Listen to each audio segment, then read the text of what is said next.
This lesson will introduce what are called the three rhetorical appeals: ethos, pathos, and logos, and will explain how to spot them at work. In order to lay the groundwork for studying these appeals, it's useful to know one vital point, and that is that they are ways to appeal to an audience. All text, whether in written form, visual form, or any other form, have an audience. This audience can be implicit or directly stated. Nonetheless, there's always an audience. The ancient Greek philosopher Aristotle was one of the first to look closely at what makes audiences respond to a particular text, and he came up with the three appeals we're studying today: ethos, pathos, and logos. That Aristotle came up with these ideas centuries ago, and we still study them today, is a clear example of the power of his ideas. A great place to spot these appeals operating is the advertising world. Whether we're talking about print ads or TV commercials, the company marketing its product is clearly interested in getting us to respond. Hence, advertising often makes clear uses of these three appeals. I'll use advertising, therefore, in order to provide a brief overview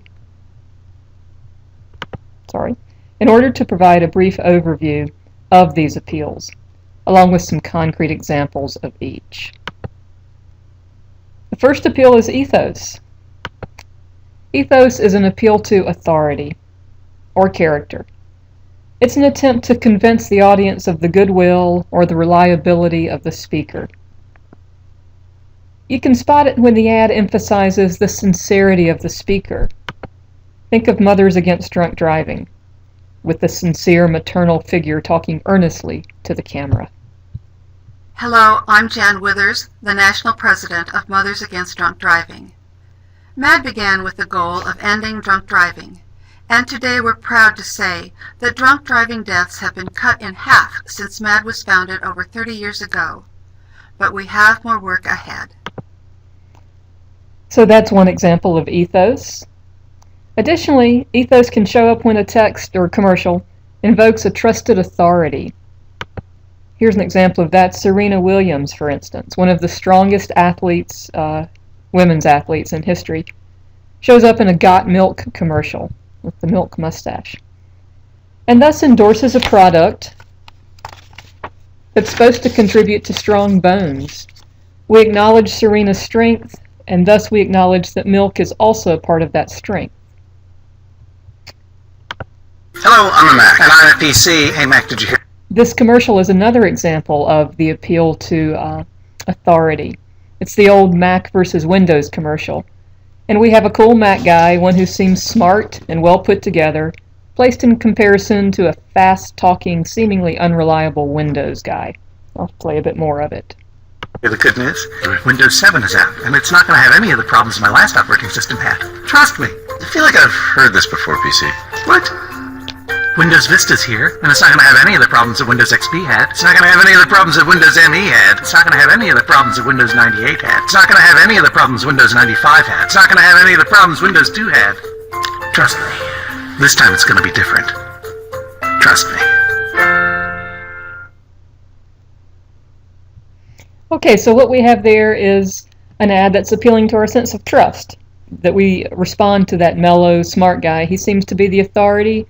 The Windows guy seems just to spout broken promises, which the ad was actually called. And thus, Mac has appealed to the authority of this mellow, smart guy. The next appeal is pathos. Pathos is a rhetorical appeal that appeals to the emotions of a reader. You can remember it by thinking of the contemporary word pathetic, which means we feel terribly sorry for something. Our emotions are aroused, in other words. You can spot pathos in things like sad stories, sad music, mournful tone of voice or language. Or, on the other side, jokes, joyful pictures, happy language, etc. In short, pathos is anything that gets our emotions stirred up. Examples of this are those animal ads for spaying and neutering, terribly sad to watch, or maybe the inflammatory rhetoric of the political season. Think of those ads in which one politician makes pointed, sometimes really over the top, accusations against another. Here's a memorable use of pathos. And we can see how the commercial both shows emotions at work and creates emotions in the audience.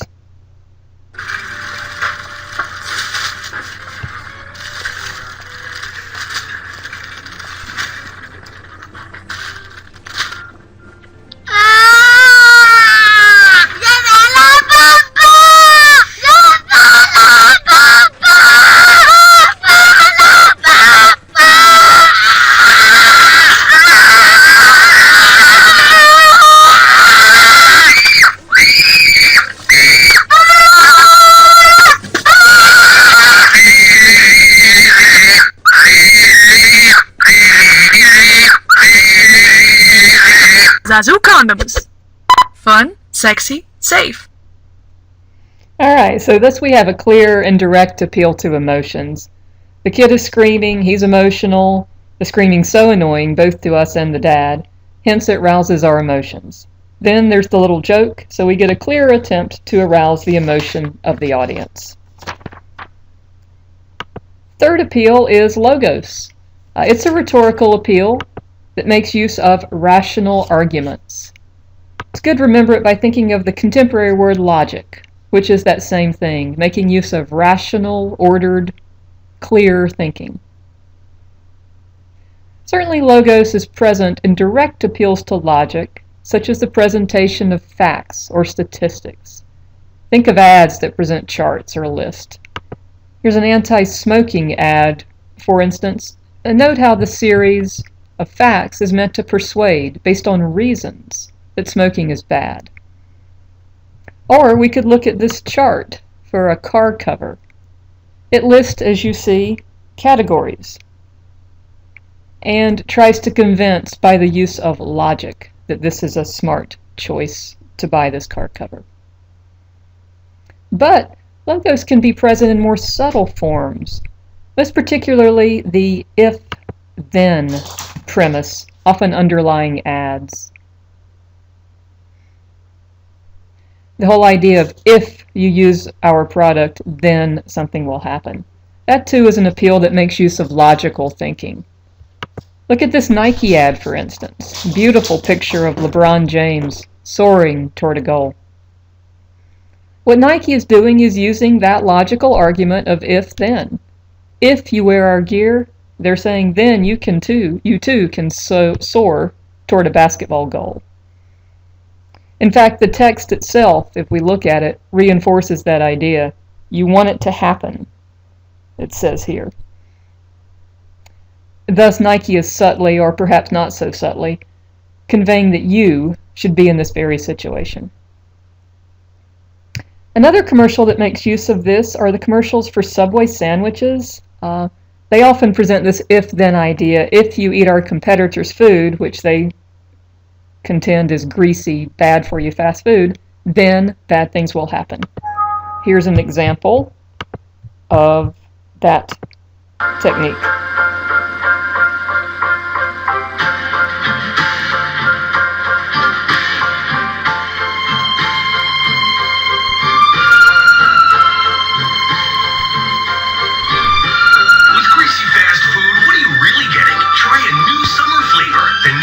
Chicken salad sub with 8 grams of fat, or the low-fat sweet onion chicken teriyaki, both part of a Subway Fresh Fit meal. A simple way to enjoy eating better. Subway, eat fresh.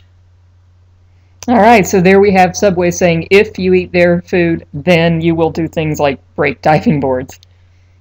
All right, and there is one important final point to know about ethos, pathos, and logos, and that's this. Most successful rhetoric, again I'm talking about text of any sort, commercials we're using here, but it would apply also to speeches, writing, any kind, will use more than one of these appeals. Most successful rhetoric will use 2, perhaps even 3, sometimes all at the same all in the same series of words, images. In fact, with some of the examples I've presented here, you might have noticed more than one appeal at work. we could look again at that LeBron ad and see, of course, there is the logical argument I described earlier, but there's also some other things going on. For example, we do think ethos. We could see ethos in this. The appeal to authority. This is LeBron James, the reader thinks, or the viewer. And he's a fantastic basketball player, so he must know about basketball gear. There's probably also pathos at work here in this very powerful color scheme, meant to arouse a feeling of strength in the reader. The smoking ad, we could also see more than simply pathos in it. There's the title itself, Smoking Kills, clear use of pathos. Clear use of pathos. So I want to close with one more example of combining all three. And what I'll say before that is there is going to be a brief writing I'd like you to complete about this next example. I'm going to show a Chrysler ad, a famous Chrysler ad from the Super Bowl. And I'd like you to do a very quick writing about that Chrysler ad. As you watch this ad, which will play in just a moment, do the three things listed here. Number one, list 2 appeals you see operating in the ad. Number 2, briefly explain where those appeals occur. And 3, briefly explain why you say that. So if you will, please write that down, bring it in hard copy to our next class, and we will use it to get the class started. Okay, here's the commercial. Enjoy. And be sure to write your list, bring it in, and I'll see you in the next class.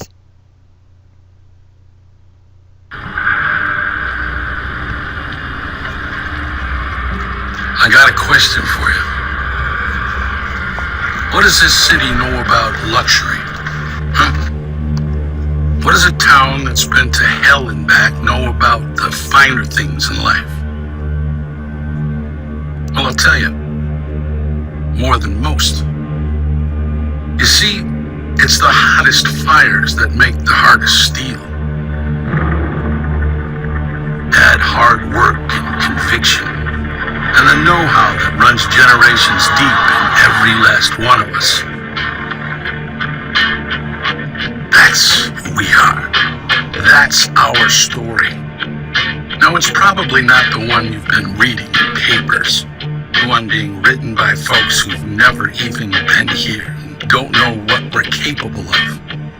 Because when it comes to luxury, it's as much about where it's from as who it's for.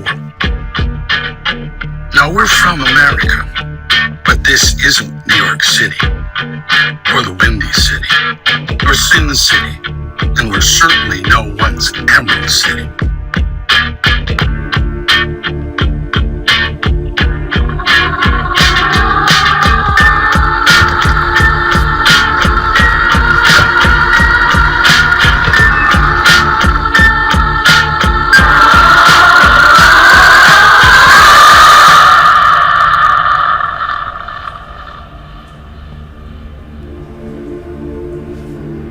This is the Motor City. And this is what we do.